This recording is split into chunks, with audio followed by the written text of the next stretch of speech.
Because understanding great literature is better than trying to read and understand yet another business book. On the Leadership Lessons from the Great Books podcast, we commit to reading, dissecting, and analyzing the great books of the Western canon. You know, those books, from Jane Austen to Shakespeare, and everything else in between, that you might have fallen asleep trying to read in high school.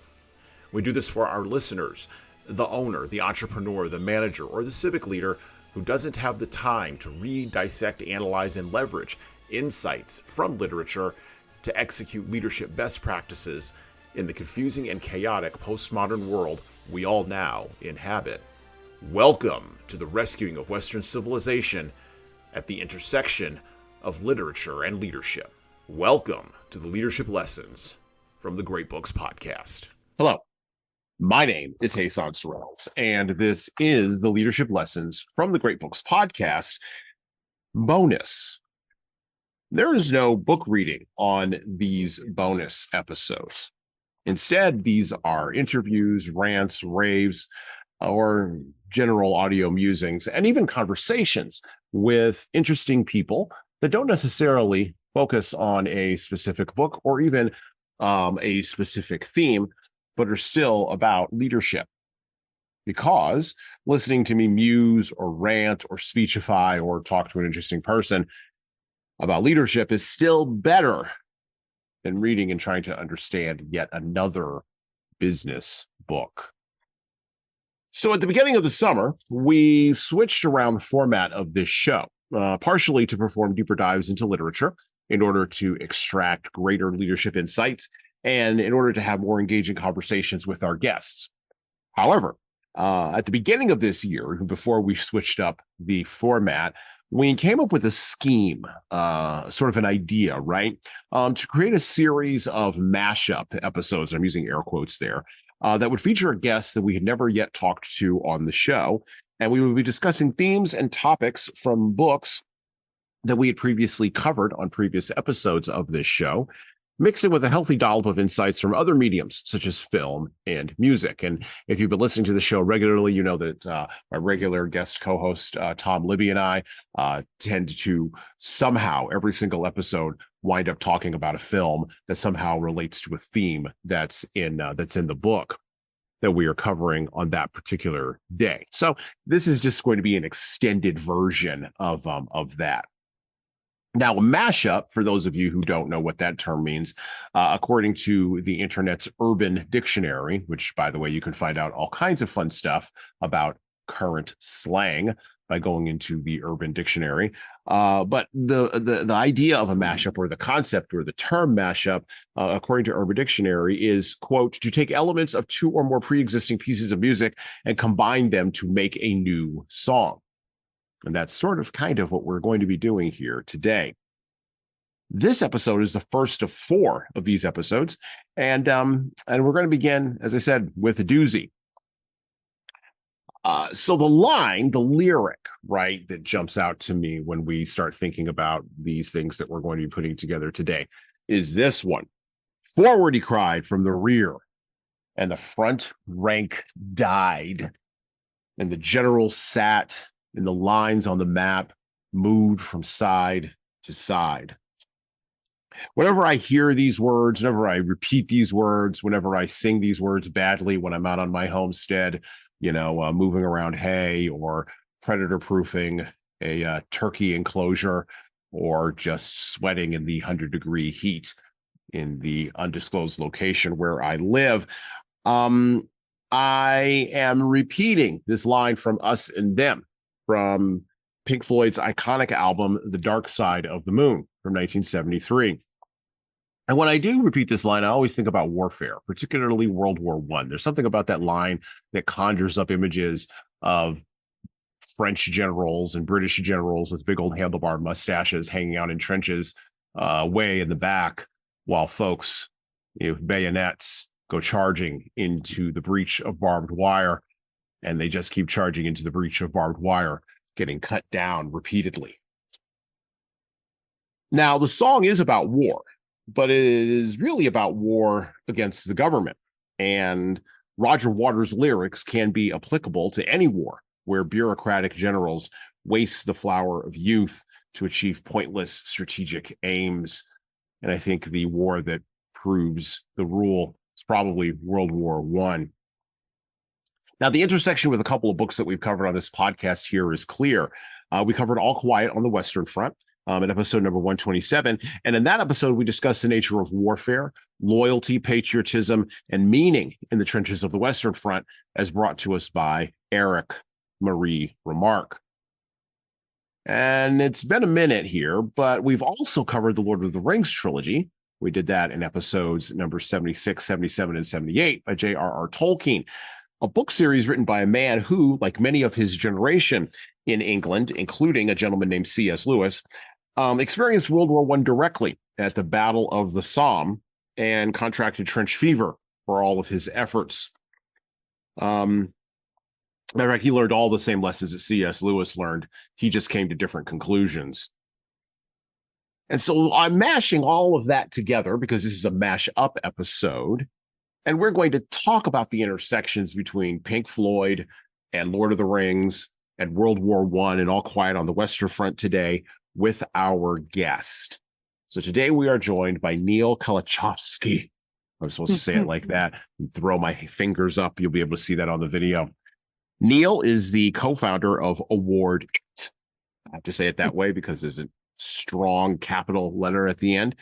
Award It's goal is to maximize their clients' chance of a successful SBIR STTTR award. He is also a Tolkien enthusiast. That's why he's on the show, not because of SBIR or STTR. And he also has an interest in the vagaries and the intricacies of World War I. He also has a background as a, if I'm not mistaken, Neal, a rock musician, right? This is true.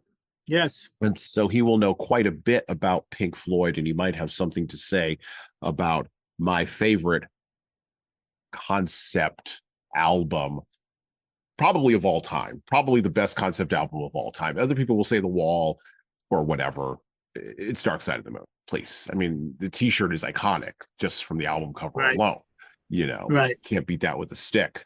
And I think they'll still be selling those t-shirts to disaffected 15-year-olds 80 years from now.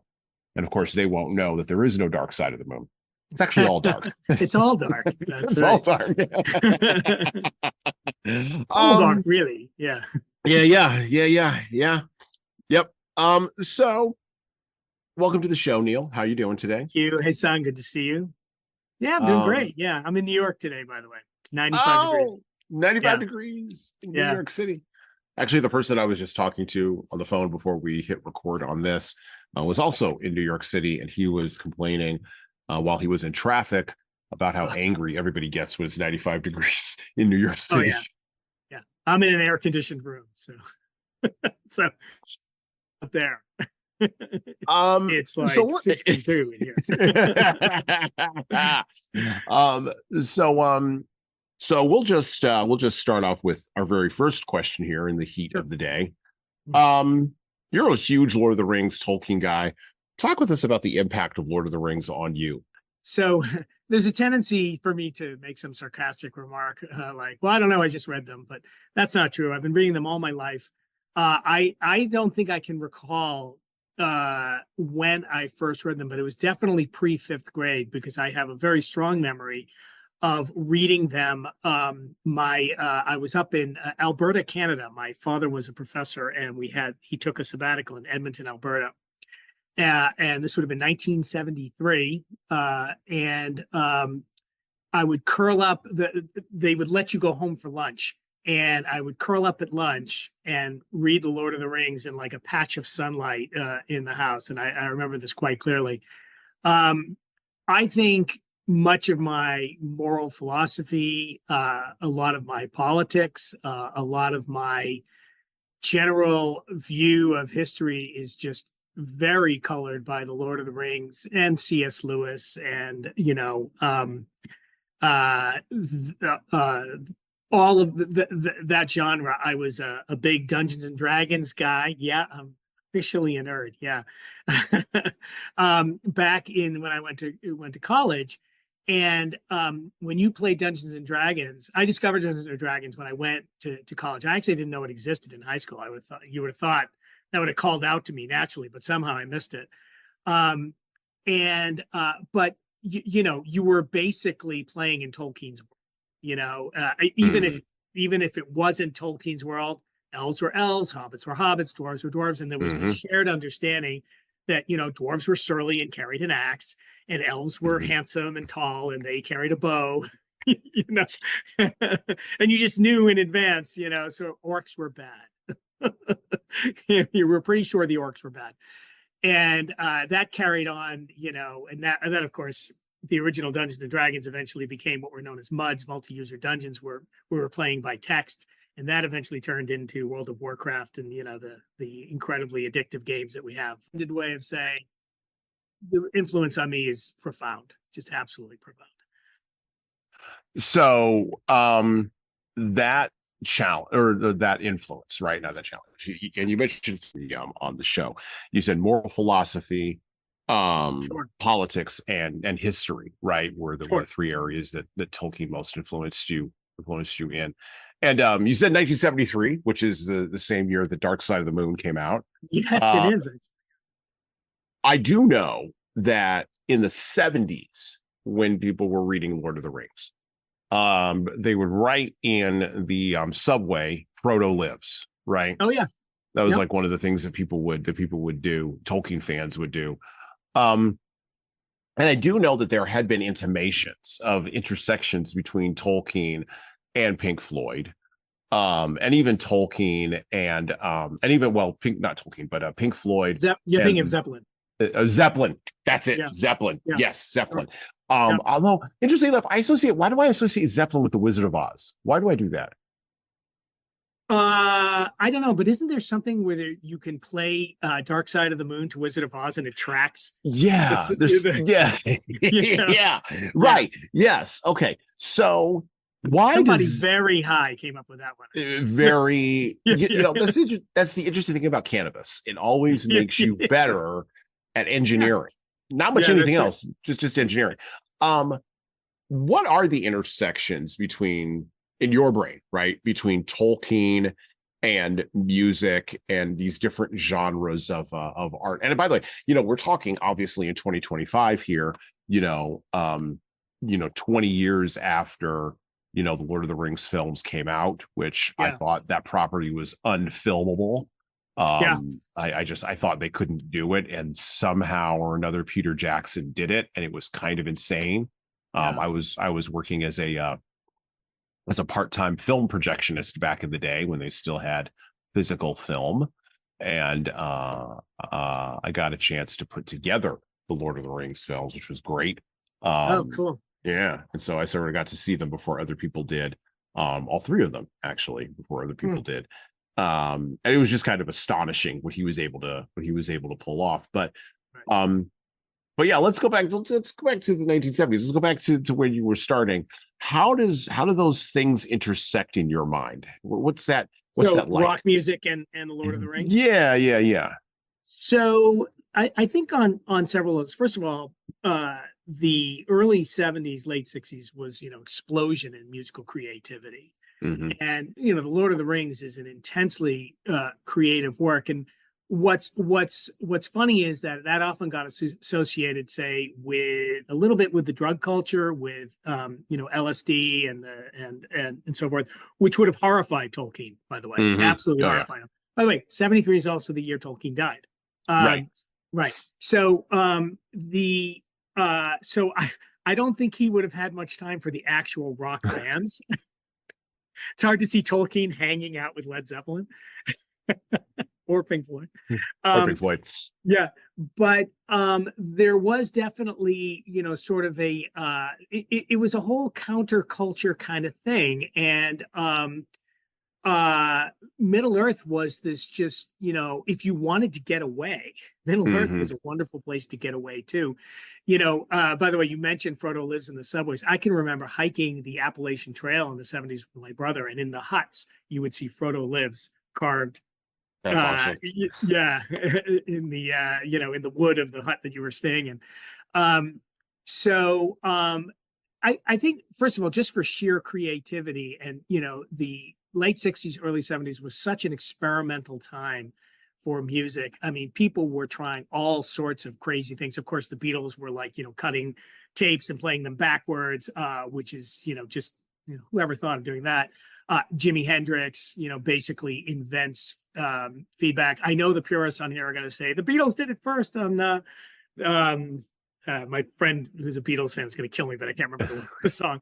But they actually have a moment of feedback first. But it was Hendrix.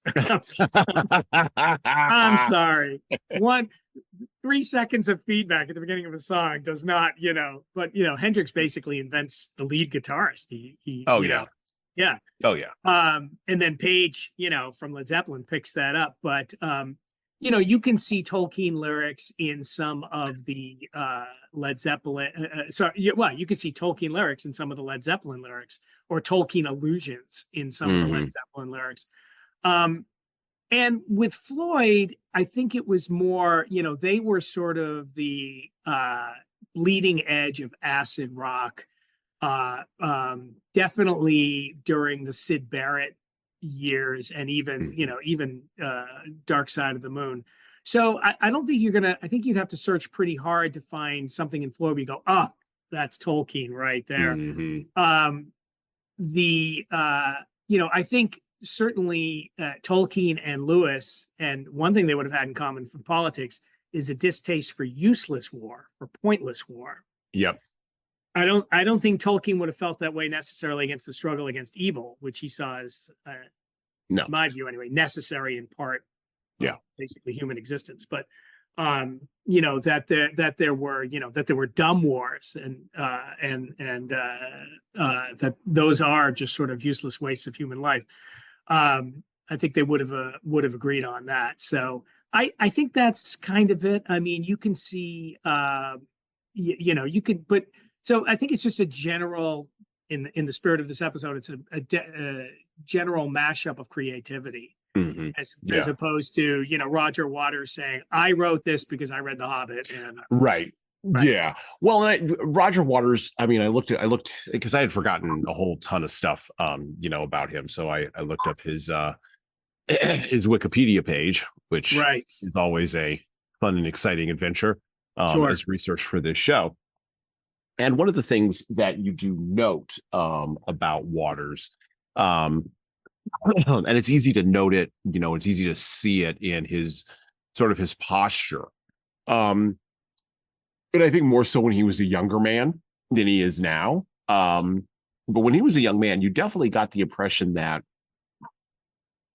he wanted to use Pink Floyd as a vehicle for his creative vision. And everybody else was just sort of along for the ride. Everybody else is in the back of the bus, right? We're recording this episode about 2 weeks after the death of Brian Wilson of the Beach Boys, right? A man who, I was telling my wife, I remember watching an American Masterworks episode on PBS about the Beach Boys back in maybe like the 90s, the late 90s, early 2000s. One of those random Saturday afternoons I was at home, probably hungover, watching PBS, trying to stop the pounding in my brain. And one of the things that jumped out to me about the interview with Brian Wilson was just how angry he still was about the Beatles being more popular. He never lost that bitterness. He never, and he didn't really care if you liked it or didn't like it. He was just sort of like, no, Love Me Do. Come on, let me do a composition for you. And then he would sit down and do a whole composition, right? So it's like, this is an 18-bar composition. It's so much better. And I'm just like, it doesn't matter. You lost. It doesn't matter. Yeah. It doesn't matter. You lost, buddy. Yeah. It is funny though, these insanely successful people, and yet they're still, driven by the fact that 40 years before there was one girl who didn't like them or something. Well, have you ever heard the story about Michael Jordan? Because I was a basketball guy for years. But have you ever heard the story about Michael Jordan at his induction ceremony in high school or something? Yeah. And he invited the coach who benched him to the NBA induction ceremony. You're Michael Jordan. You're, to paraphrase Allen Iverson, you're Black Jesus. Yeah. Like you just that's are. what makes you Jordan or Brady or maybe Brian Wilson is you're still, you're still driven by that anger, Right. I hadn't heard that about Brian Wilson, but that's funny, especially because the Beach Boys, when you think of nice rock and roll, as opposed Oh to the yeah. angry, you go, oh, they were nice guys, even if they kind of sort of hung out with Charlie Manson, maybe a little too much. Just a little bit of a tweak, just a little bit too much. little too close to the Manson family. But you look back on their songs, and I mean, I don't think there's an angry song in the repertoire anywhere. Oh no, I think probably their best song, and they did obviously a lot of different songs, but the song that probably sticks with me the most, I think I have it on my favorites list on Spotify, is God Only Knows. Yeah, like beautiful song. It's a beautiful song, beautiful composition. Now, full disclosure, I am not a fan of the Beatles. I think that they were. I gotta go. Right. No. Well, I guess we're done for the day. It's a short interview. And we're done. I think they were a right place, right time band. Yes, I think they could play. Yes, I think they could put together compositions. Right place, right time. If they showed up 10 years earlier, they'd have been nobody. And if they showed up 10 years later, they'd have been nobody. They hit the right place at the right time. Ed Sullivan, the whole 9 yards, they rode the wave. And I can't take away the wave from them. I can never do that. Okay. But I can judge the talent that's riding the wave. And I think there was a lot of sharp talent during that time that sort of got overshadowed. Go right on ahead. Yeah. I actually, so when I was thinking about this episode, I was thinking, well, what are the common themes between Pink Floyd or Dark Side of the Moon, Lord of the Rings, and All Quiet on the Western Front? The one thing I came up with is that in some ways they really set the tone for their genre, essentially almost for the next 50 years going forward. When I read I was saying when you, and this is going to loop back to the Beatles in a second, sure, but Lord of the Rings I've been reading all my life, but All Quiet on the Western Front I think I read when I was maybe in high school, and then when you asked me to do this episode, I said, well, I better brush up. So I reread it, and one of the things that struck me was if you look at almost any war movie from like 1930 on, it has all those, the burnout. The guy who goes back to the home front and they can't understand him, the craziness of the front, the brief flower of love, which is immediately destroyed by the craziness of war, and it's like, oh my gosh, you can just like that's Platoon, or that's Full Metal Jacket, or that's, every single war movie ever, right? In a way, you could almost trace it back to All Quiet on the Western Front. And I would say almost every piece of fantasy literature. And again, depending on who your audience is, you might have some angry people calling in about this, but almost every piece of fantasy literature, certainly for the rest of the 20th century and probably into the 21st century as well, heavily influenced by the Lord of the Rings. You can see it. Yeah. You can see it. And I could give you examples of this, but I would say it to as far as acid rock goes, or that sort of dark rock, if you want to call it that. Dark Side of the Moon was the granddaddy. I mean, it was, it has some, very depressing lyrics. It's interesting. So I did not have a good understanding of who Pink Floyd was. Right.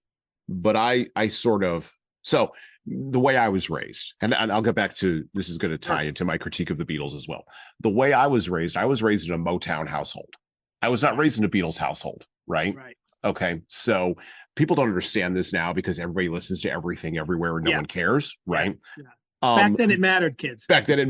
That's right. Yeah. And so if you were in a Jewish house or a WASP house, you were probably listening to the Beatles. Maybe you were listening to the Doors if you were really rebellious and a hippie. If you were super cool. If you were super cool, right? But if you were African American, you weren't listening to any of that. Yeah. You were listening to the Jackson 5. You were listening to Dionne Warwick. You were listening to what's her name? Well, yeah, you were listening to Aretha Franklin. Sure. You were listening to Marvin Gaye, kids. Yeah. You were listening to that. And those two things, and again, I have to, because everybody's Spotify list crosses over now. Those two things didn't cross over.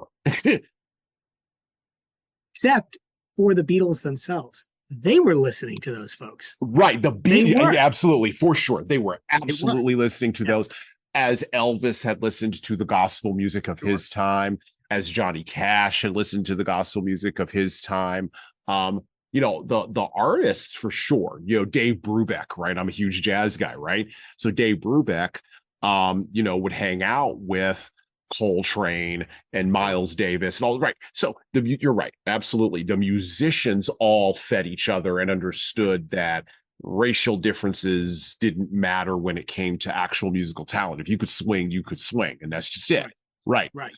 Musicians have always understood this. Comedians have always understood this. This is why Chris Rock hangs out with Jerry Seinfeld and they're really good friends. Yeah. And they just will continue to be forever, right? This is why Dave Chappelle and Bill Burr, you can put them in a room together.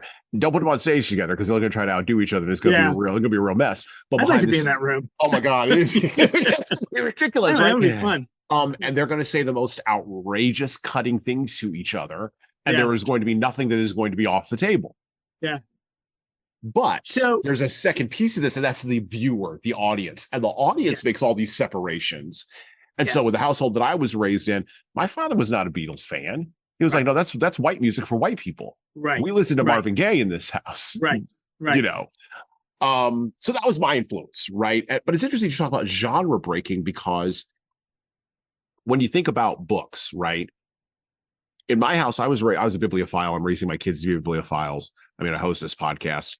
We read books from everywhere. Like my mother was always the kind of person who always said, you can learn anything from any book anywhere.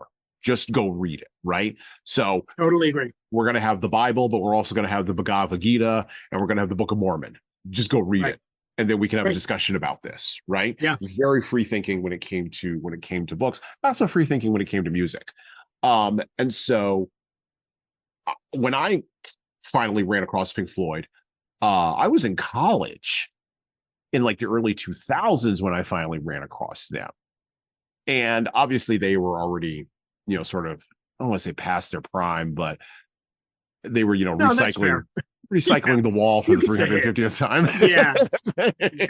That was, the Wall was, the Pink Floyd purists might kill me, but the Wall was their high watermark. I mean, by the way, I think the Wall is brilliant. I think it's an absolutely brilliant album, but it's very difficult to sustain that kind of that kind of brilliance. They had some good songs, and then Roger Waters on his solo on his own had some good songs, but it never quite equaled that in my view. So yeah. Well, and as I said before, I think he needed Pink Floyd as a container for all of his creative energies, right? Yeah. And once he got rid of Syd Barrett, whose brain fell apart, once that, I mean, if Syd Barrett's brain hadn't fallen apart, there was probably going to be a real battle in that band between him and Roger Waters. I think so. And it would have been like Brian Jones and Mick Jagger in the Stones. Eventually they would. Yeah. And somebody's going to lose. Somebody's going to lose that game. And I don't quite know who would have lost or won on that. And it's one of those things in rock culture that you're never going to know the answer to that. It's like in comic books, Superman, Batman, you're never going to know. But I say all that to say this. My critique of the Beatles does not come from a perspective of a lack of musical ability. I think they have musical ability. I just think they got caught up in right place at right time. And that sort of allowed them to lap over a lot of things and gloss over a lot of things that would have killed other bands. So I kind of agree with you on that. I mean, and it's almost hard to see through the Beatlemania in a way. It is, right? Yeah. Because it was such a phenomenon. In fact, you'll get a kick out of this, by the way. I'm actually doing for Halloween, I'm doing kind of a Beatlemania thing in my hometown Okay. to try to transmit maybe to the next generation. Well, it was in some ways kind of a cultural phenomenon. It was, right? yeah. You know, like what was this all about? I can tell you about that another time if you want. But we were talking about, say, in the spirit of the episode, firsts. Yeah. Right. Getting there first. I think the Beatles got to a lot of places first. They were really early on the psychedelic thing. Yeah. I mean, you could always say let's Sgt. Pepper's was kind of the breakthrough album for the Summer of Love. Mm-hmm. It was the breakthrough album for the psychedelic influence in rock and roll. And it was kind of one of the first themed albums, right? Mm-hmm. You can see Dark Side of the Moon, you can see The Wall, you know, I mean, not directly, but the idea of an entire album, or Tommy, Mm-hmm. right? Yeah. The idea of an entire album based around, you know, a single recurring theme. They were kind of the first. Here's a great. I heard a podcast once. This was really interesting. They were debating which Beatle had the most cultural influence, and you know what answer they came up with? George Harrison. Why? So one of the things the guys pointed out, and this is really true, he said, in 1967, if you went through an American city, you didn't see Indian restaurants, you didn't see yoga studios, right? There was none of that. You know, where did that come from? It came from the Beatles going to India, and they went there because of George Harrison. You know, I know some Indians. A good friend of mine, he's Indian. He emigrated to the he immigrated to the United States in 1988. So he was a little bit before that, or a little bit after that. But his father knew people who immigrated from India to the United States back in the 60s. So I'm gonna have to check that out and see if he buys that theory. Yeah. See if he buys the George Harrison theory. I'll give you one more, by the way. George Harrison is somewhat credited with taking the first selfie. He was at the Taj Mahal. He took a Polaroid camera. You can look this up. Turned it around. Took a picture of himself at the 1965 at the Taj Mahal. So I will say this, and this is going to be people who are going to listen to this who are maybe a little bit younger are going to be like, this is very boomer focused. I don't know about any of this. This is ridiculous. And I get it. Sorry, kids. Well, you know, I get it. You know, but they were the cool bands, kids. You know, I get it. You know, Taylor Swift is better. Kanye is whatever. I get it. And every generation has their own thing, right? Has to have their own thing. And the Beatles did benefit, just like the Beach Boys did. All the people that we've mentioned so far, even Zeppelin in the 70s benefited, but the Beach Boys, Marvin Gaye. Anything coming out of Motown, my God. The Doors, you know, even the Rolling Stones. Everybody benefited from the mid 20th century peace dividend that America got for fighting a brutal war in Europe and in Asia, from defeating two world devouring powers, and a war that, you know, if we really want to be honest, traced its roots to World War I. Absolutely. And so World War II is World War. Yeah. It's the bookend. 22 years later. Exactly. Yeah. Well, you know, I mean, Hitler with different technology. Hitler had a chip on his shoulder, to say the least. And you know, that may be the understatement of the week. Maybe. And he you know, he wanted vengeance. He wanted retribution against reality itself because of what he experienced in the trenches and what he saw in the trenches. Those, again, the same trenches, interestingly enough, that Tolkien was in. And again, I think about World War I as this incubator for all of the 20th century, right? So, you know, you've got Tolkien in there, you've got C.S. Lewis experiencing things, you've got Ernest Hemingway driving an ambulance. You've got F. Scott Fitzgerald, who would have gone to Europe, but he couldn't get past his commanding officer, who I believe was a gentleman named Dwight Eisenhower. Oh, is that true? Harry Truman served in World War I. as a Yeah. young man. Winston Churchill, obviously. I mean, Yeah. the only reason Stalin didn't go to the front was because Lenin got shipped in a train through Finland by the Germans back to the Russians to kick them out of the war. But Stalin should have been at the front. If Stalin had been at the front, you probably wouldn't have had the purges in the 30s, or you might have had them, but they might have been worse.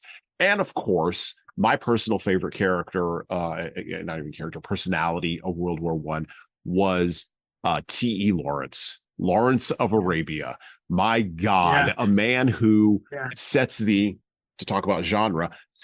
archetype of the adventurer, soldier, writer, the intellect, and the fighter, the person who could shoot you on a Wednesday and then that same afternoon have tea with you and talk about how terrible, the English are and how we should cut up Arabia and plan a revolution. Like all this got set with World War One. And I have a quote here, actually, from The First World War by John Keegan, a book I recommend everybody read. Absolutely. Because it is a great book that talks about how World War One actually started based on, interestingly enough, train timetables. And I quote, John Keegan called the First World War a tragic and unnecessary conflict. Unnecessary because the train of events that led to its outbreak might have been broken at any point during the 5 weeks of crisis that preceded the first clash of arms, had prudence or common goodwill found a voice. Tragic because the consequences of the first clash ended the lives of 10 million human beings, tortured the emotional lives of millions more, destroyed the benevolent and optimistic culture of the European continent, and left, when the guns at last fell silent 4 years later, a legacy of political rancor and racial hatred so intense that no explanation of the causes of the Second World War can stand without reference to those roots. Close quote. We'll never have a war like that again.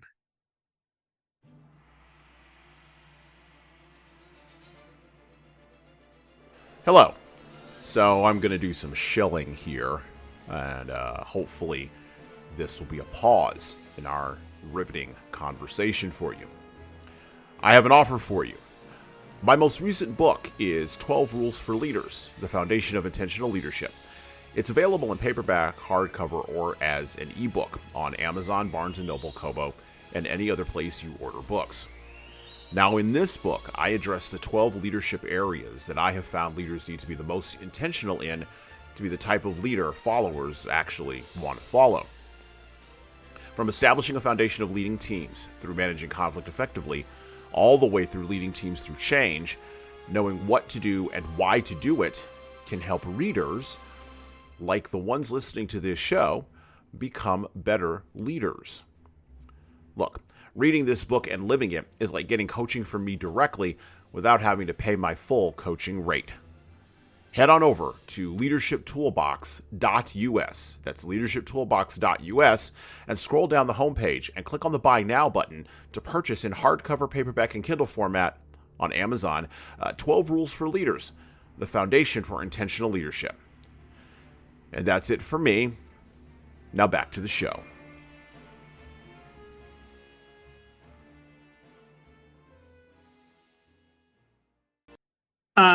I hope not. It was really, and it was really one of the most disastrous events in human history. I think it was also part of the disaster was that, I mean, this is kind of well established. Military doctrine had not caught up to military technology. No. And so you had, the phenomenon of people charging machine guns and just getting mown down in the thousands. I read a book recently by Andrew Roberts, who's a brilliant. He wrote the biography of Napoleon and Churchill, and he did an analysis of the first day of the sum, just the first day. What led up to it, what was the strategic thinking, and I'm gonna. I assume this podcast is PG rated, so I won't cuss. It was a screw up. It basically came down to a massive misunderstanding of tactics in the age of artillery and the machine gun. They had no idea that, they thought they were, completely decimating the German defenses. The Germans had just gone underground. The artillery bombardment would pass overhead, Mm-hmm. and they would, wait for it to go by, and then they would come up and get in their positions, and they could just watch the British coming over, and they would get tangled in the barbed wire. Mm-hmm. They had no real. There was some kind of terrible screw up that the snips that they put on the front of the bayonets to cut through the barbed wire Mm-hmm. were insufficient, so they were sitting there snipping away at the barbed wires. The machine guns were just raking them, and it was horrific. It was absolutely horrific. It was the biggest single loss of life in the history of the British Army. Thus the line, forward they cried, from the rear, and the front rank died. And the generals sat, and the lines on the map moved from side to side. Like that's World War I. That's the whole thing. You had generals who, like Pétain, right? Who were working out, because of French problems with the Germans, because of the unresolved war of the summer of 1870. Yep. They were working out personal beefs they had with the Germans. Yeah.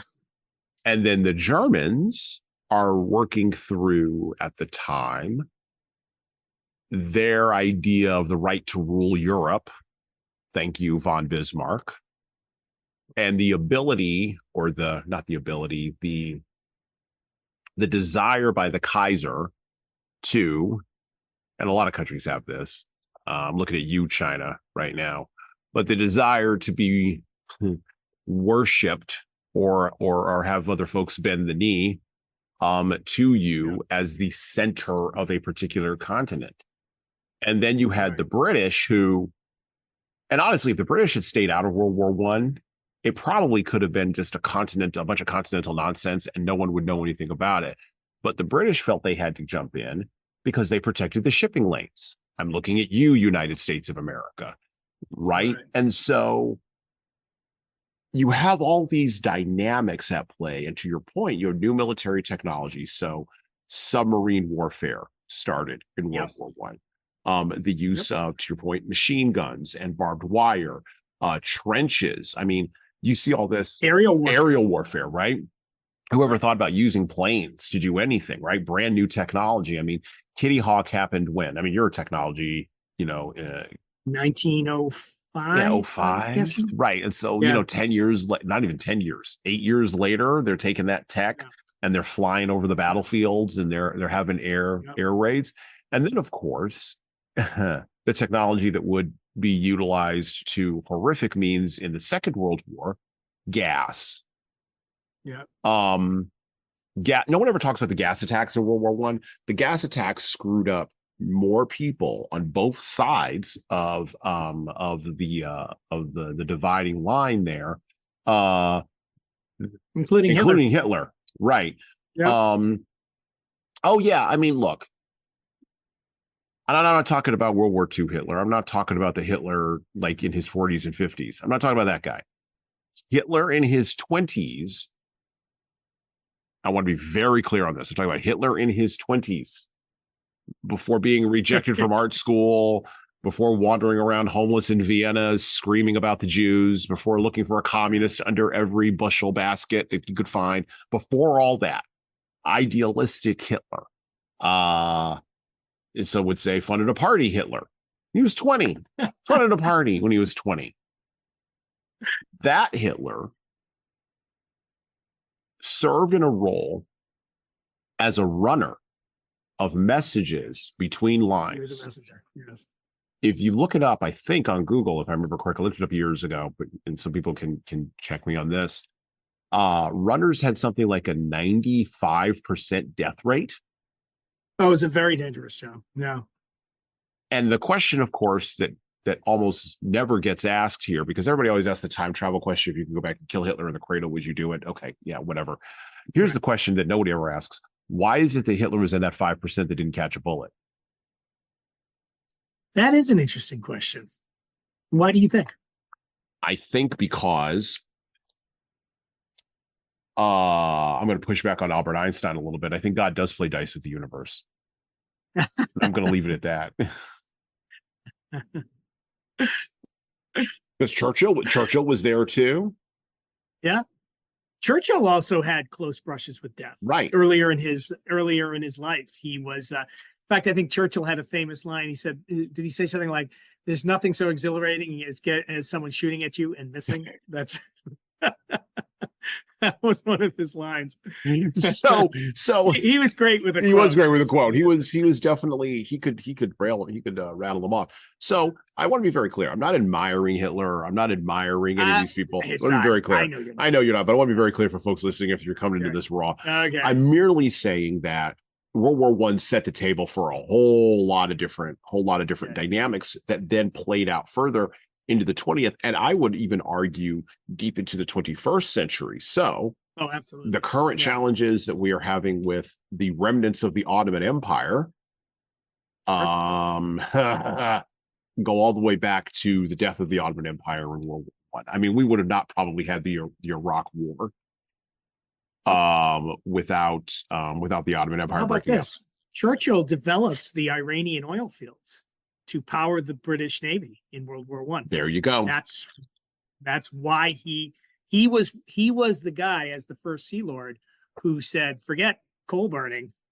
we got to pull that oil up out of the ground." Right. Yeah. Yeah. And oil dominates, of course, a lot of the strategy of World War II, in the sense that, one of the things that Hitler is trying to do when he drives into Russia is get to the oil fields in the south of the Soviet Union. I mean, he ends up screwing it up. And in fact, how about this? I'm going to pull it to the Lord of the Rings. Much like Sauron, okay, because he's so blinded by, in some ways his manias that, So the whole, if you will, the tactic of Gandalf in the Lord of the Rings is to draw Sauron away from Mordor, because he knows that Frodo and Sam are bringing the ring, to Orodruin, and so he wants to empty the land, and that's the whole tactic is to pull him out too soon, and that's kind of what happens at the Battle of the Pelennor Fields. He almost takes Minas Tirith, but he doesn't quite because he struck too soon, right? And now Tolkien would be the very first person in line to say that the Lord of the Rings was not an allegory for the Second World War. He hated allegory. He hated a lot of it was written before the Lord of the Rings. All of that is true. But there was sort of a similar sort of thing that, Hitler could not decide in some ways whether he wanted the oil or whether he, and of course, when the Sixth Army got to Stalingrad, there was that it happened to be called Stalingrad. Of all names, it had that name, right? And it was tactically probably not, it was not the smartest move to tie the, well, of course, in retrospect, turned out to be a very bad move. But they couldn't know that at the time, to bog the Sixth Army down in Stalingrad. And by the way, it's not the topic of our podcast, but I am fascinated by Stalingrad. I'm probably the one person you'll ever meet who would love to go to Volgograd, which is what it's called today. It is. So the Battle of have you ever seen the movie about the enemy at the gates? Yeah. Okay. Yes, you know even before I said, and you've read the book. Yeah. Okay. Yeah. So one of the things that, and look, when you talk about World War I and World War II, particularly in the West, Russia's contributions to world peace in the terms of blood and guts, to paraphrase from General Patton, my favorite World War II general, the unreconstructed General Patton. And he fought in World War I. And he fought in World War I. Yes, he did. Yes, he did. He was another one. I'm going to keep pulling that. He was another one. That's right. He was another one. He did. He fought. The Russians are never given credit. They're sort of an afterthought. And that's really too bad. A, because it shows a fundamental disrespect for their sacrifice. B, we have this weird thing in our heads in America that we can't compliment our enemy because that might mean that we approve of what the enemy has done. But you can look at what the enemy has done and go, okay, I mean, that was actually like from their perspective, that was actually wisdom. No, that was smart. That's what they should have done. And Stalingrad, if you look at that battle, they did exactly the right thing. I mean, that's classic city siege tactics. I mean, you would see that later on in Vietnam. You would see that later on in Baghdad. The second time when the Americans went in, and then Al Qaeda decided that they're basically going to try to own that city. And then the Marines and the SEALs had to go back in, and sort of take that sucker back. But this is, I mean, Stalingrad sets the tone for city-based door-to-door siege tactics if you want to defend your house. Yeah, it's still the most destructive battle, I think, in history. And the Germans called it Rattenkrieg, right? Rat war, because the tactic of the Russian, the commander on the Russian side was a guy named Chukov. Yep. Most people think of Zhukov, who was the supreme commander, but Chukov was the guy on the ground, like literally charged with holding on to Stalingrad at all costs.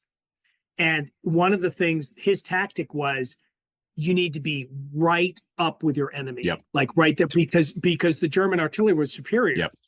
But if you're 10 feet away, it doesn't matter. It doesn't matter. They can't hit you with artillery because they'll be hitting their own guys. That's right. So they would very often have situations where what they called they had a term, they called it a Stalingrad wedding cake. Do you know what that is?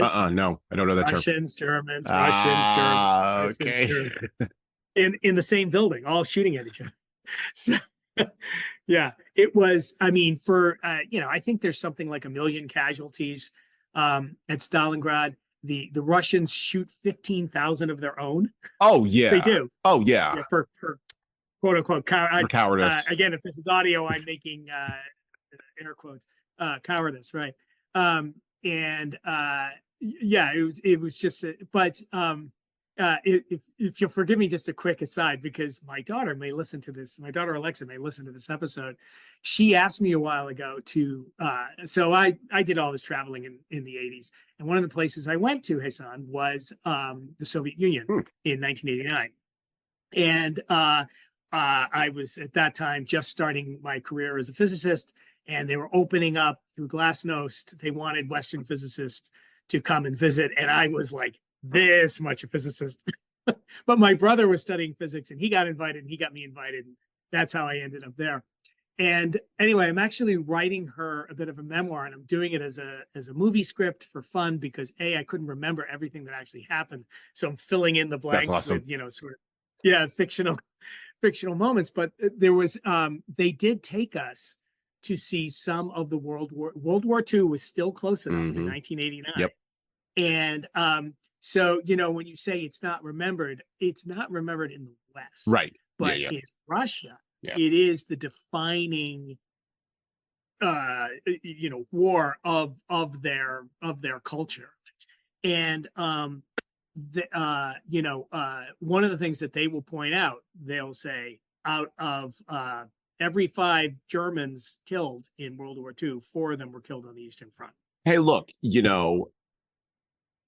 Vladimir Putin has been quoted, and I say this repeatedly about the man. It tells you sort of what his brain is like. He is consistently quoted, or not consistently, but he was quoted back in the 90s during the time of Yeltsin and others. And by the way, he's a former KGB guy, so let's just be real about what we're talking about here. He was quoted as saying the collapse of the Soviet Union was the greatest geopolitical disaster of the 20th century. Right. Now, just sort of let that stand, because there were so many geopolitical disasters. That was the greatest one. But if you're Russian, that is the greatest geopolitical disaster of the 20th century. Well, I will say this. I certainly understand the Russian concern about invasion from their West Oh yeah. because it's happened every century for like the last 4 centuries. I mean, you can go back to Sweden invading Russia, during the time of Peter the Great. Mm-hmm. Of course, Napoleon. I was about to say burns Moscow, but he didn't burn Moscow. They burned Moscow to deny it to him.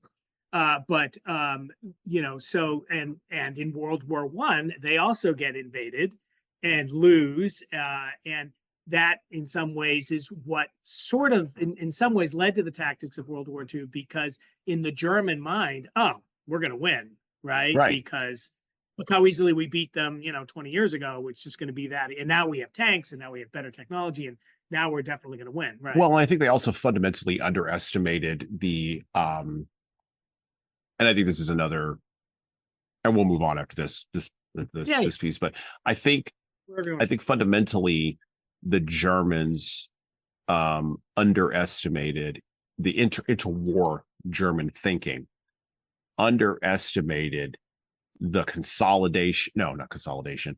They underestimated the intelligence and venalness of Vladimir Ilyich Ulyanov Lenin. Right. And we've covered some of Lenin's writings on this podcast. I'm fascinated by Lenin, a man who had zero military experience whatsoever, and a man who, if he was in a food fight, wouldn't bust a grape. But he would sign an order to kill 20,000 people and then go have lunch. Oh, sure. Yeah. And a man who, and we covered on this podcast in a recent episode, we covered Animal Farm, right? A great George Orwell's great allegorical, who did like allegory, his great allegorical novel or fantasy novel about Lenin and Stalin and Trotsky. Yeah. And I think the Germans underestimated just how brutal Lenin was and just what kind of system he'd set up. I think they also underestimated the psychology of Stalin.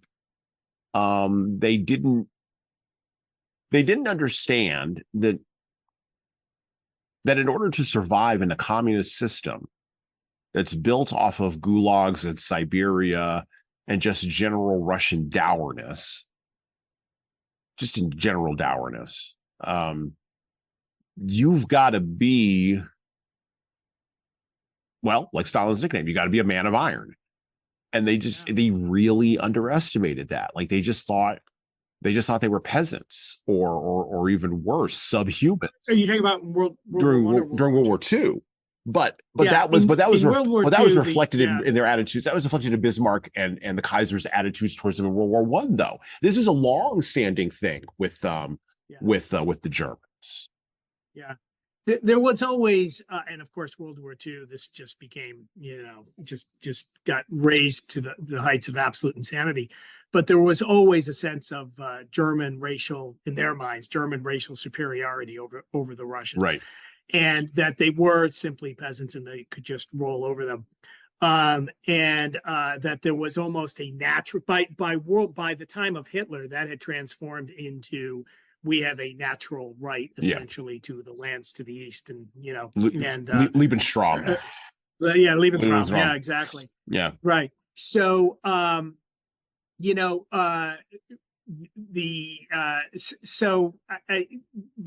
was certainly part of their thinking. They also felt that communism was an inherently decadent system. I think it was Goebbels who said, all we have to do is kick the door in, and the whole structure will fall down. They really but the one thing I will also say is that there is a deep Russian patriotism, which might not attach to a government per se, but attaches to the land of Russia. Right. And that they will kill and die in defense of Russia in a way that I sometimes say they're very bad at invading other countries. They're pretty good at defending their own.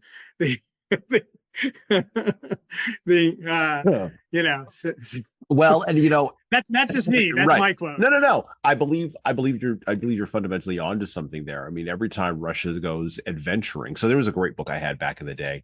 And I can't find it for the life of me. It might be in a box somewhere in storage. I would love to cover it on the podcast, but it was a collection of KGB files that were declassified in the late 90s. And it just shows the level of Soviet adventurism that was going on in the world, from Angola to Cuba to Vietnam to China, to places in South Africa. The KGB literally had its fingers in every pie you could possibly imagine in the world, up to and including the American university system, by the way, folks. 100%. So just Absolutely. let's be clear on that. And the CIA was consistently playing catch up with these people. Consistently playing catch up. The KGB was running rings around the CIA everywhere in the world, and was doing so because the KGB understood something that even the CIA of now has forgotten, because the current generation of CIA agents, from what I understand, doesn't want to go talk to people. They just want to search around on the internet all the time, which makes sense, I guess. But the KGB did a really, really good job of developing what is known in the spy world as human intelligence. They did a really awesome humans. Yeah. They do a really good job of just showing up and just talking to you, giving you a cigarette. Yep. I'm going to light it for you. Maybe we'll have some vodka. We'll just have a chat. Yep. Like 10 minutes. Yeah. And then all of a sudden they're in your life. They're hooked in. And this is the thing that we miss about intelligence work. And so the KGB put on a road show for damn near 40 years across the globe on how to do this. And it worries me.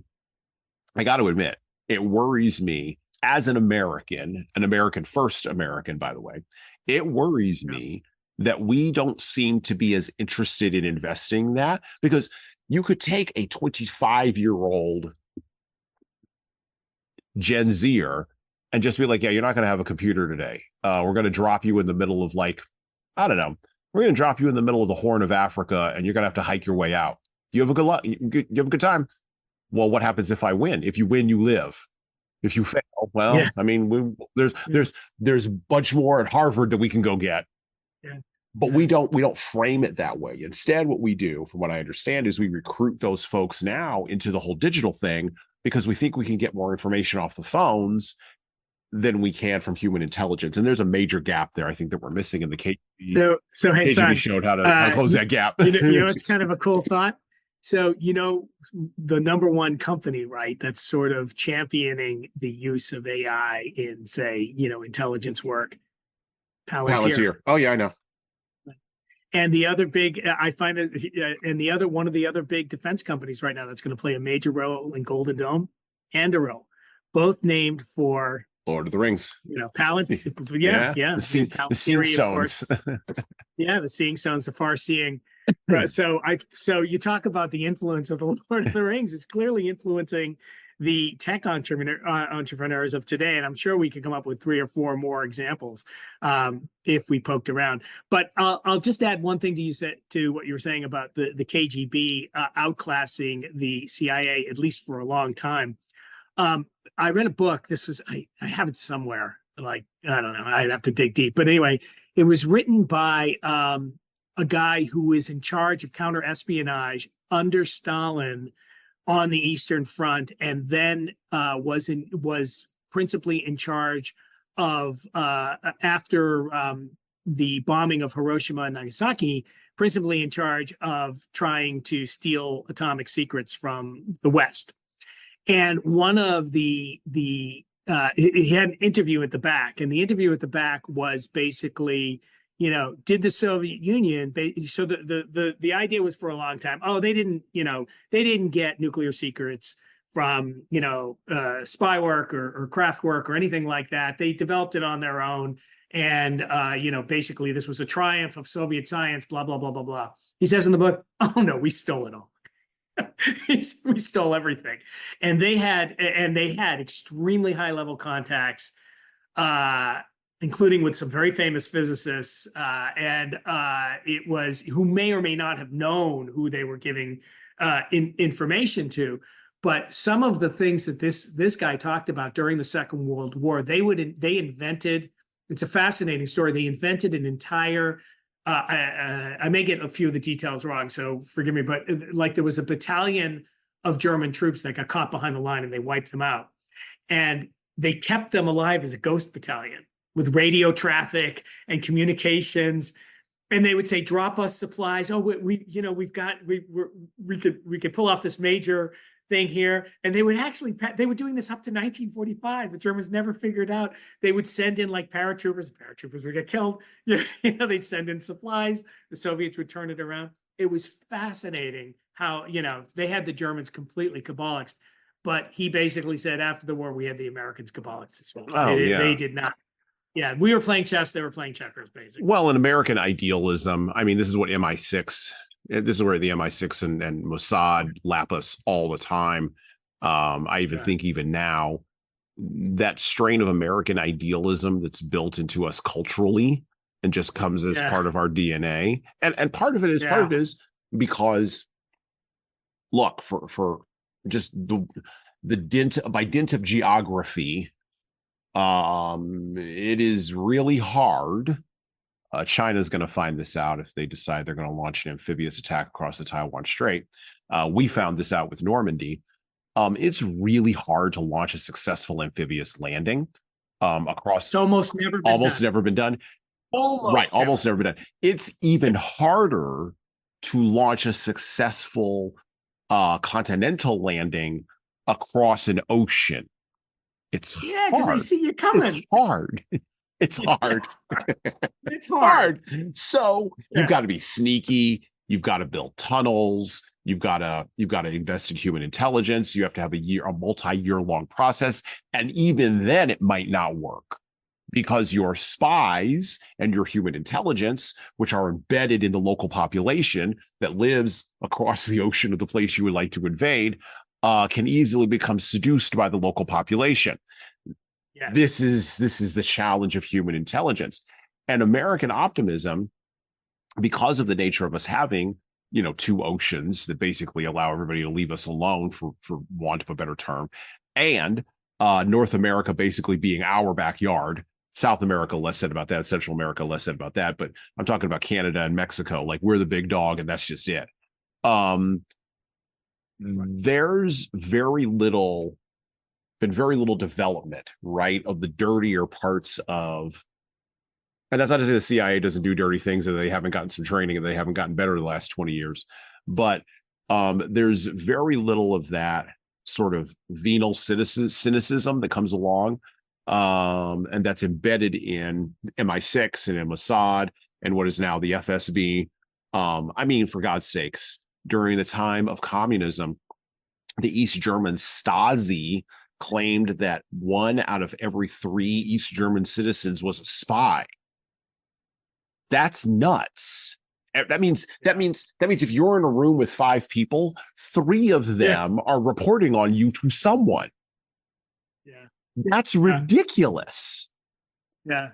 That's a level of cynicism and ideological commitment that most Americans can't get to. And I think this is why we struggle in the spy realm.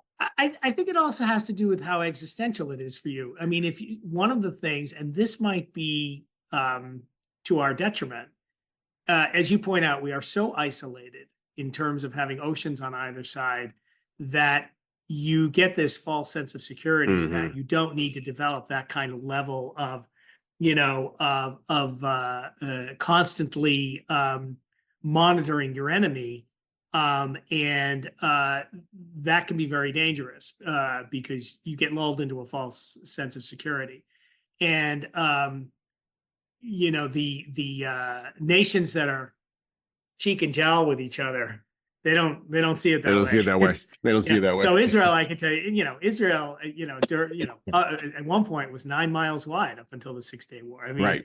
At its narrowest point. I mean, I've said they had to have exquisite spycraft. They had to know what was happening all the time because it could happen so fast. I've said repeatedly, if the population of California, no, if the United States was crammed into an area the size of California, and everything west of California, east of California, was basically bent on killing everybody in California, you damn straight we would have all kinds of different things. We'd be really good at it.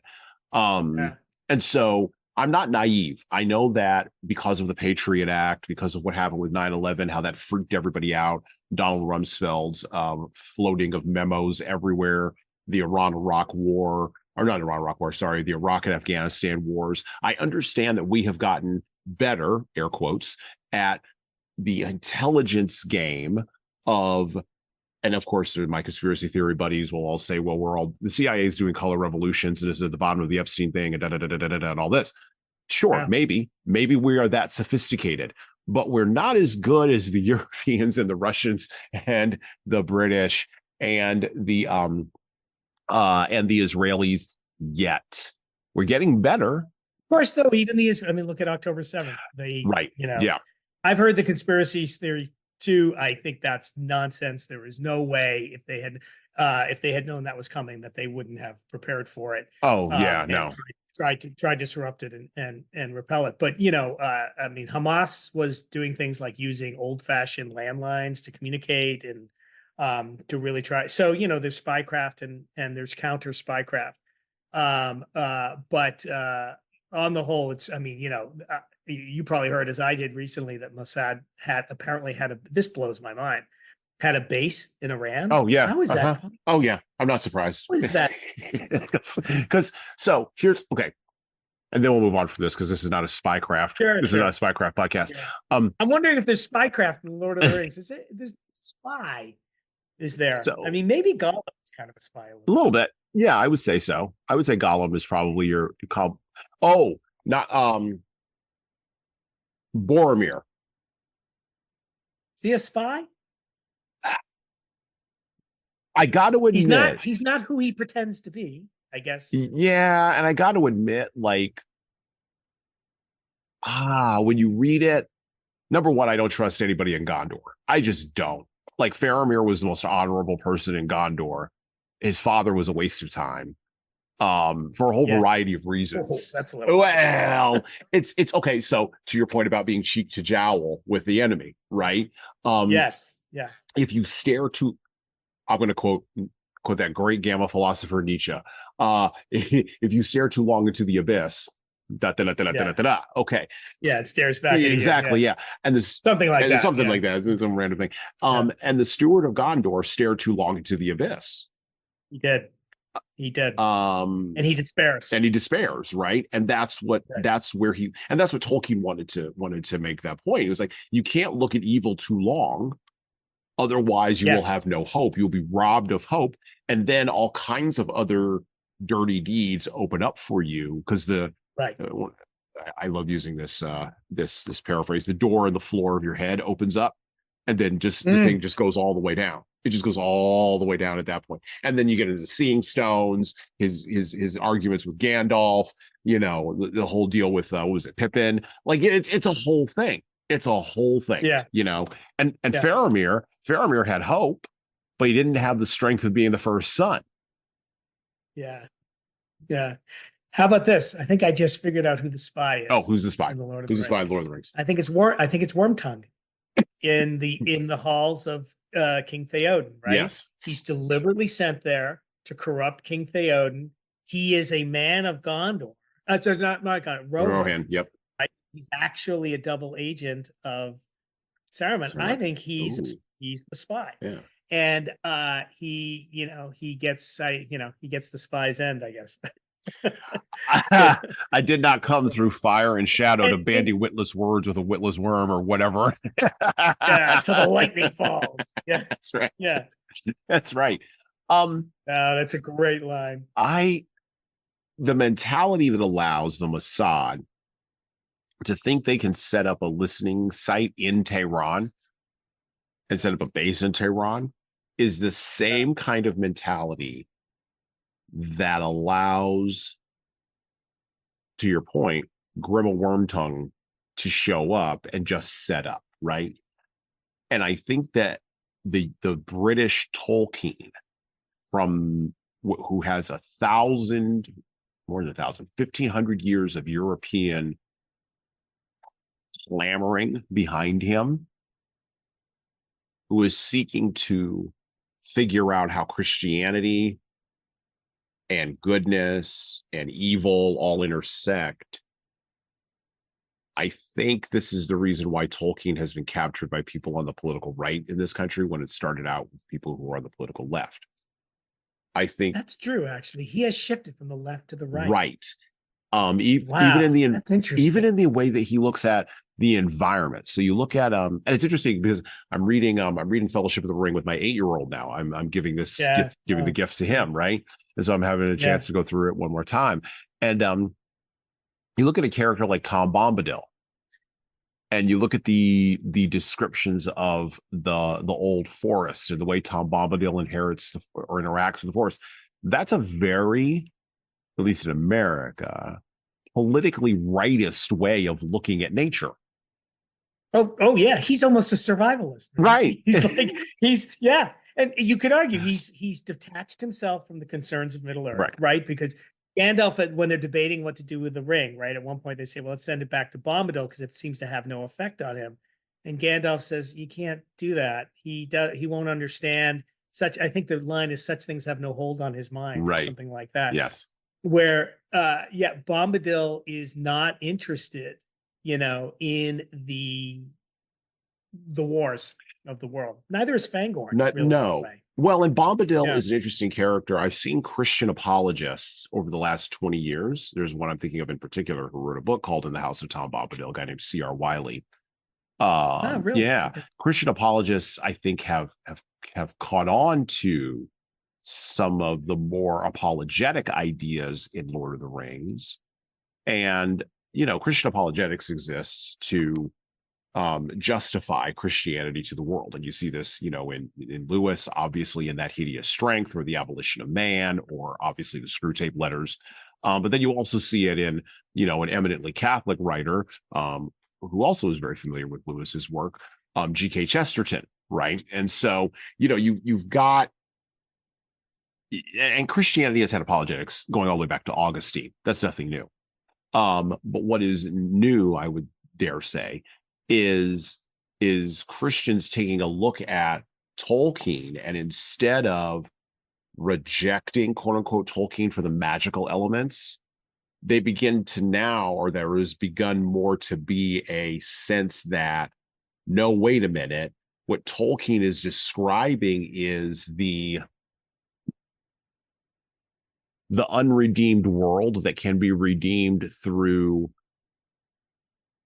the positive, and dare I even say spiritual, actions of genuinely believing people. And we're Americans, so we would love those people to be Christian. Jewish folks can come along too. That's fine. And we'll argue with the Muslims because we don't want the violence. But Tom Bombadil represents that sense of, particularly over the last 20 years, of being exhausted with having to come up with, or being tagged with, from the left, a blame for continuous wars, when it would just be easier to just Tom Bombadil the heck out of the thing and just escape back to the land.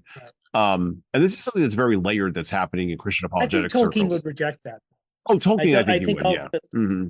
Yeah, I think he would say you do not escape evil by hiding from it, essentially. And that you have to, there's a wonderful line that Gandalf has at one point, and my Tolkien fanatic friends are going to savage me for not getting this quite right, but it's essentially along the lines of, it's after the Battle of the Pelennor Fields, and he essentially says, look, we're here to solve.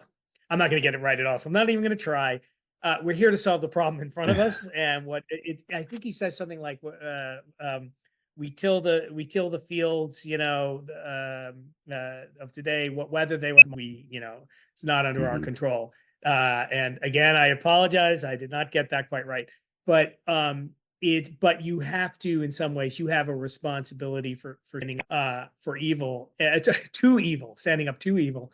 And I think the other marvelous thing about the Lord of the Rings, and I've talked about this, and I belong to a C.S. Lewis book group here in Massachusetts, and the idea that there's this intersection between human action and grace, or the idea that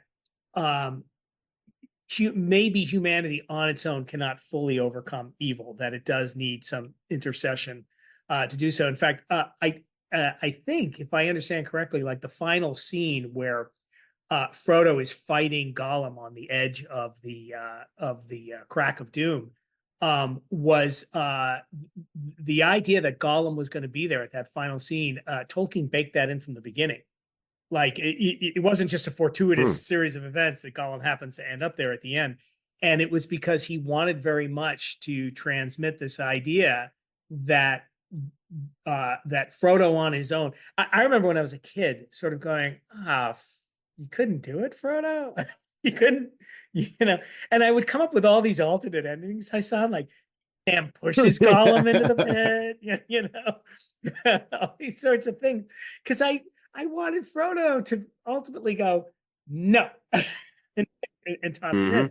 But I think Tolkien from the beginning knew that he was not going to be able to on his own. Ultimately, you could argue that the triumph of Frodo is to get the ring to the crack of doom, just to get it there. Right. Yeah. Right. Yes. So the line that Gandalf has when he's talking to Frodo in the Shire before they set out on that long walk to Rivendell, he says to Frodo, because Frodo says, "Why didn't Bilbo I love that scene. Kill Gandalf? Or not Gandalf, why didn't he kill Gollum, right? Why didn't he kill him? Why did he not stab the vile creature when he had the chance?" Yeah. Exactly. Yeah. And what does Gandalf tell him? He says it was grace that stayed Bilbo's hand, right? Many who live deserve death, and many who die deserve life. Are you going to give it to them? Do not be too quick to deal out death and judgment. He said, I love it. Fearing for you, if I may, sir, fearing for your own safety. That's right. Cannot see all ends. That's correct. And that was for you, kids. I wanted you to see. I could the quote.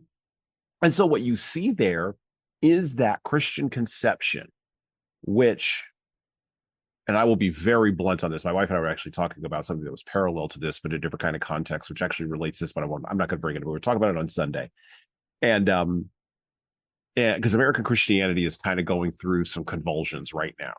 Massive convulsions that you don't notice if you're in the secular atheist world. You don't notice it if you're in a different religious tradition, because you're, I presume, going through similar convulsions in your own religious tradition, because there is no new thing, as it says in Ecclesiastes, under the sun. Everything that has been done now has been done before. But there's massive convulsions going on in American Christianity where American Christians, and not just evangelicals either, are trying to put together what all of the things mean.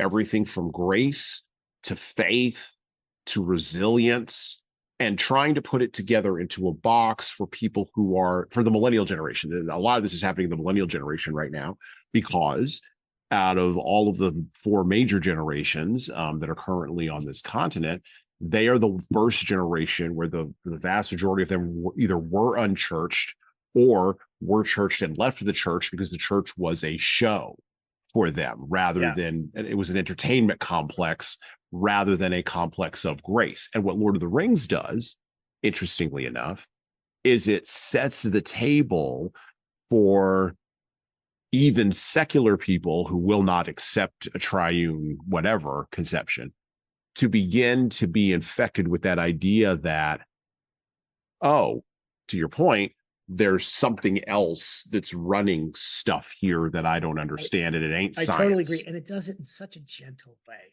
It's so fun. Right. I mean, it's just, Yes. it's just it's just a great adventure story. It's exciting. There's even a love story in there if you want to go to Faramir and Eowyn. And I think, and in some ways, it's in this way, it's like Narnia. I mean, who wouldn't want a world of talking animals? My kids loved that when they were young. Yeah. Oh yeah. And the fact that Aslan was really a Christ figure, they didn't internalize any of that. No. So I think that might also be some of the power of the Lord of the Rings. It takes these incredibly important and deep concepts, and it just, it just gives them to you in such a gentle and really pleasing fashion that you can't resist. You can't resist. So let me ask you a question here, and we're going to turn the corner and get to some conclusions and some ideas for leaders coming up here in a minute. So you mentioned previously when we were talking about different genres that were influenced, or not different genres, the ways in which Lord of the Rings, All Quiet on the Western Front, and even Pink Floyd's work in that dark rock spot really sort of they were tone setting. I love that term that you used, tone setting for specific genres. And, some of the books that have followed on Lord of the Rings, where folks have been explicit either about modeling them on Lord of the Rings or modeling them against Lord of the Rings, two fantasy series that sort of jump out in my head immediately that I wrote down when you were talking about this was, of course, George R.R. Martin's Game of Thrones, which he will not finish. Right. I'm going to go on record. It will never be finished. He will die, and then someone else will pick it up and finish it. Maybe if we're lucky. And by the way, he was explicit about being anti-Lord of the Rings, interestingly enough. Okay. He doesn't like the Hobbits. He thinks it's stupid. And then on the other end, you have a person who explicitly admitted that Lord of the Rings was a huge part of the way in which he laid out his 7-book adventure series, of which I read all 7 books. Stephen King's The Dark Tower. Okay. So I haven't read that. I'm sorry. So it's okay. It's all right. It's okay. George Martin, by the way, I sometimes describe Game of Thrones. It's the Lord of the Rings, except it has sex and death is real. Because when people die in the Lord of the elves don't even really die. They just, go to Valinor. Just sort of wander away the Western Sea and go that way. Just leave. Yeah. Although to this day, the death scene of Aragorn, which is in the appendix, will literally bring tears to my eyes. And that's not an exaggeration. I was reading it for the book group, and I was like, I'm sorry, I can't get through this without tears coming to my eyes. I mean, it's such a gorgeous scene. But I'll throw another fantasy series on the table, which is Lord of the Rings influenced, but interestingly, I think tries to incorporate Eastern philosophy, which is the Earthsea trilogy by Ursula Le Guin. It was originally 3, and this is again sort of an unfortunate byproduct of our capitalist system. Jesan, once it made money, she said, "Oh, maybe I'll write a 4th. Oh, maybe I'll write a 5th. You know what? Maybe there's 8 more books in here, and then eventually it kind of peters out. But the first 3 are brilliant. And it's really, that is, if you will, where the goal is not so much good fighting evil as balance. The idea, the goal of the goal of the wizards is to maintain balance in the world. And it's all about understanding things like the nature of magic is to find something's true name, your real name, not the name you walk around with, but your real name. But there are wizards and there are dragons and there are, guys with swords, and it's very Lord of the Ringsy in that sense. But it's got this very sort of Eastern Buddhist Eastern philosophy tinge to it. And I always think that's another one to throw in the hopper somewhere. Throw in the pile somewhere.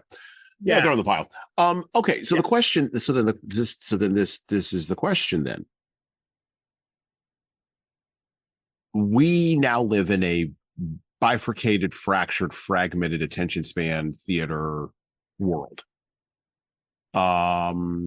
We have fewer people reading. No, yes. Oh, Well, we have that's for fewer sure people true. reading. Yeah.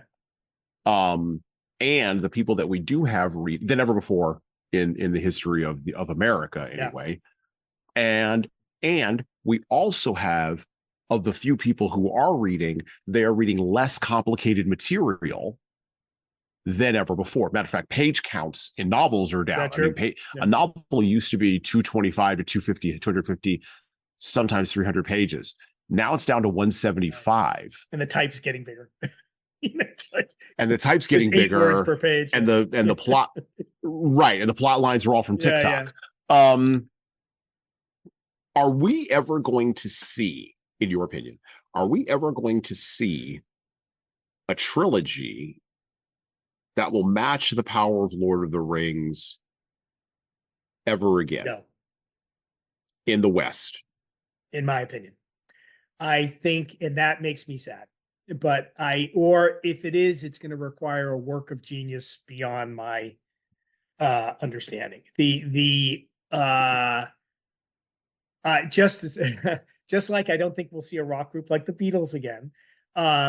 Again, because of time and place. I do think also it has to come from someone like Tolkien. First of all, this was Tolkien's, if you think about it, he wrote a few other things, but let's face it, that's what he wrote, right? I mean, I know there's a few other things like the Silmarillion is just nonsense. Yeah. And there's a few other, I think he did something on Beowulf.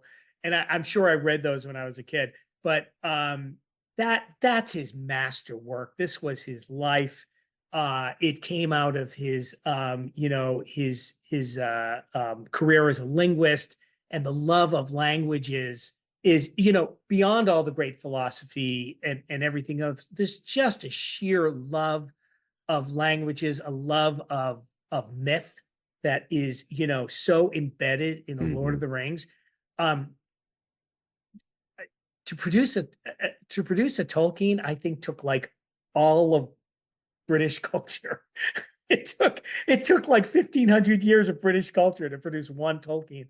I don't think we're going to see something like that again in our lifetimes, and that frankly makes me very sad. But I will say this is a podcast, and if anyone out there thinks there's something that is like that, send it to Jesan and he'll send it to me, because I would read that in a heartbeat. I absolutely will. And also the other thing about these great works of literature, and it's of course in our other careers, Jesan, you and I talk about intellectual property and patents quite a bit.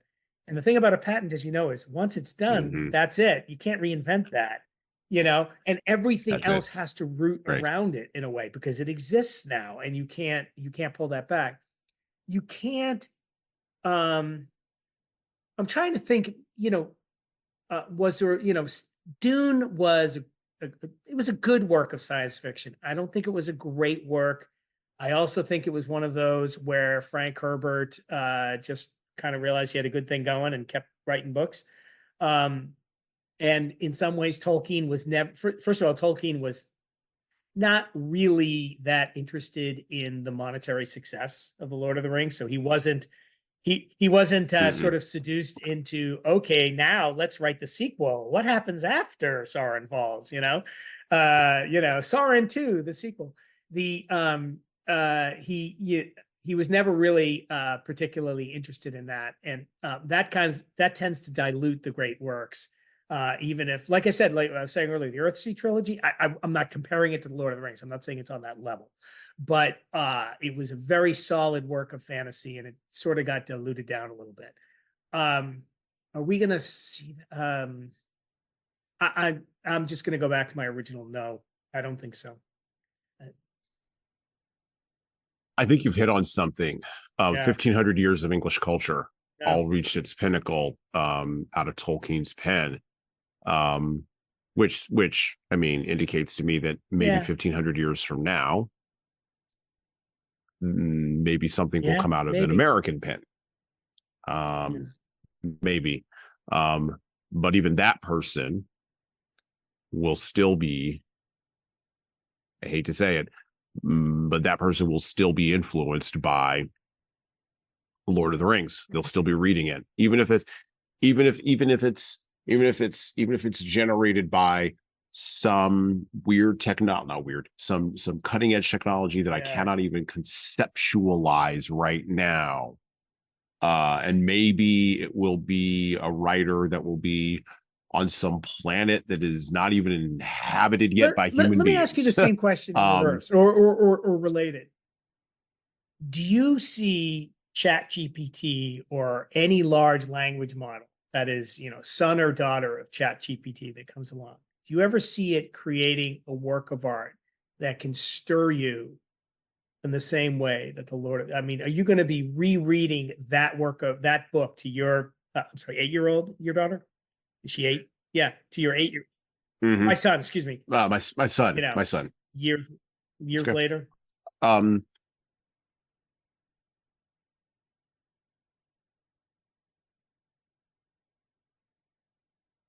going to seriously answer. I'm going to take that question seriously. I'm going to seriously answer. Yeah, I know. I can be flip about it and easy to do come up whatever. with a sarcastic, response. Right.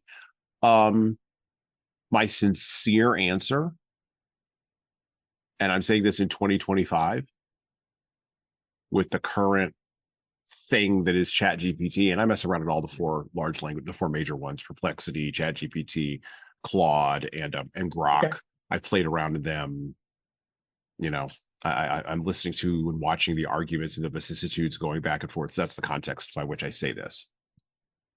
I don't think so either. I was going to say, I don't see me reading to, we have our first granddaughter was born 5 months ago, and I don't see me reading something from ChatGPT to her at 8 years. No. But I do see me reading the Lord of the Rings. But here's my but. Yeah. Yes, absolutely. And I think that we represent, because I'm in my mid 40s. We represent the tail end, or maybe I won't frame it as a tail end. We represent the oldest end. I'm going to say something that's very terrible here. The oldest end of a dying tradition, or at least the very minimum, the oldest end of a tradition that the technologists who named their companies after after aspects of the Lord of the Rings would seek to use their technology to kill. They want to kill the tradition because the tradition involves, and this goes back to what I was talking with my wife about this weekend around Christianity. The tradition requires us to deal with messy, unpredictable, buggy human beings.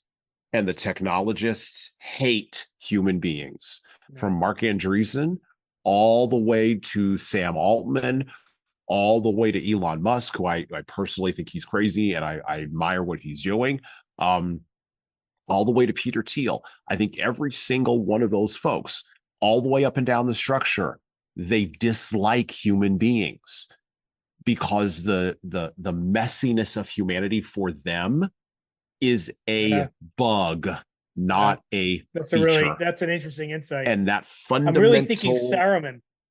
That fundamental insight. Yeah. Yes. He was also entranced by technology. They have a mind of metal. Right. Exactly. And it led to and then he winds up going back to the Shire and getting run out of town because look, the tension between the city and the country will never be resolved. It just won't be. And that's okay, by the way. Fortunately, we live on a third of a continent that's big enough to where freedom of movement is still unrestricted. So if you don't want to live in the city, you may move someplace else. You have freedom of association and freedom of movement. If you don't like the city you're living in and the people that you do not have a connection with, move. Move somewhere else. Oh, well, I'd have to get a new job. Yeah. And we have the blood of pioneers in our genetics. And these days, often you don't have to get a new job. Your job just moves with you. Yeah. Right. You don't. It just moves with you. Like I'm reading a book right now, which we're going to cover on the podcast, called it was a Pulitzer Prize finalist a few years ago, Empire of the Summer Moon. about how the U.S. Army basically destroyed the Comanches in West Texas and opened up the frontier, Right. good, bad, ugly, and indifferent, in a post-Civil War United States. The blood of those people still runs through our veins. Move, go somewhere else, leave the cities. And by the way, a lot of people have just decided to do this with COVID and decided to do that in 2020 and 2021 and 2022. Great American move around did occur. So people do understand this. The thing that I think the technologists don't get is because they have that mind of metal, they don't understand all of the things that are outside the metal. And the comparison I would make is the Eye of Sauron. They search everywhere for anything because they are totalizing in their belief that they must get rid of all the bugs, and that is their downfall. The Hobbit that they don't see is the thing that is their downfall. And to your point earlier, you're right. Frodo just had to get the ring to the crack of Mount Doom.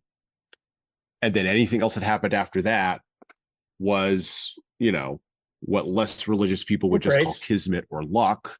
I don't believe in luck. I would instead call it grace. That's right. So no, I don't believe that we're not the generation that will be reading Chat GPT generated text to our children. Now I look at my 8-year-old and I told him the other day, part of the reason I'm reading you Lord of the Rings is because I want to fill you with the old things. Because I have a feeling a lot of people in your generation who have been born 8 years before you and are being born now will be seduced to believing that the new thing is the best thing. Yeah. And I am fighting a rearguard action. And so you may call me a reactionary if you like. I'm fighting a rearguard action. Are you It's winning? fine. I'm retreating and deflating all over the place. No, I'm retreating and deflating all over the place. You're retreating with class, Jesan. Exactly. I'm looking good while I'm doing it. All right. So we're going to wrap up our conversation here. This has been great, thank Neal. you. Wide-ranging conversation. Fantastic. We talked about a lot of things. This is fantastic. And this is what our bonus episodes are really about, right? We're not focusing necessarily on a specific book or a specific idea or specific themes. We're just having interesting conversations with interesting folks on the long form. Again, my long form podcast is part of that deflating and retreating action. I'm using the technology. I'm right there with you, my friend. I'm backing up with you. Talk about the firing as I go. Talk about the old things. No Chat GPT used here. I write all my own scripts, and this is the real live me that you're hearing. Okay. What do we take from all of this melange, this mashup, this mix that we've thrown in the pot, from Pink Floyd to Lord of the Rings to the Battle of Stalingrad to World War I to 20-year-old Hitler to Winston Churchill again having a bullet go past his head to MI6 and the KGB and Vladimir Putin, American intransigence or maybe just naivete? What do we take from all of this goulash that we have? What do we want leaders to know as a wrap up from this episode today? What is the big idea for leaders here? Or what are some big ideas for leaders here today? 2 words. Neal? Never despair. Ooh. Denethor despairs in The Lord of the Rings, and it's his downfall. He actually can't see that there is a possible victory because all he sees is the triumph. He has that great line, "You may triumph on the Pelennor fields for a day, but against the power that has now arisen, there is no final victory." But he's wrong. There is a final victory. So I think that that would be the takeaway ultimately is that don't despair. Good can triumph over evil. And there's precedent for it in everything that you just mentioned as even in Pink Floyd, ultimately, and Pink Floyd could be pretty dark. There's a lot of despair in Pink Floyd ultimately, throughout their career, but there are sort of moments of triumph. And I think that's important to focus on, because it's very easy to just you can, not only is it easy to despair, you can fall in love with it in a very dark and weird way, and it can become sort of your all that you can see. So that to me is certainly the takeaway of the Lord of the Rings. That even when things look darkest, don't despair. I think that's a good takeaway for leaders, no matter whether they're reading Lord of the Rings, listening to classic music of whatever genre, or reading histories of events that have occurred long before them, when people did not despair and did behave what we would call now heroically. And I think this is a direct shot to the nothing ever happens, nothing ever changes crowd. No, things happen. Things change. Never despair. I like that. Okay. That's going to be our close today. Feels like a mic drop moment. I would like to thank Neal. It does feel like a mic drop moment. I would like to thank Neal for coming on the podcast today. My friend. This was a lot of fun. And that, well. Okay. We're out. Thank you for listening to the Leadership Lessons from the Great Books podcast today. And now that you've made it this far, you should subscribe to the audio version of this show on all the major podcast players, including Apple iTunes, Spotify, YouTube Music, and everywhere else where podcasts are available. There's also a video version of our podcast on our YouTube channel. Like and subscribe to the video version of this podcast on the Leadership Toolbox channel on YouTube. Just search for Leadership Toolbox and hit the subscribe button there on YouTube. And while you're doing that, leave a 5-star review if you like what we're doing here on Apple, Spotify, and YouTube. Just go below the player and hit 5 stars. We need those reviews to grow, and it's the easiest way to help grow this show. And tell all your friends, of course, in leadership. By the way, if you don't like what we're doing here, well, you can always listen to another leadership show. There are several other good ones out there. At least that's what I've heard. All right. Well, that's it for me.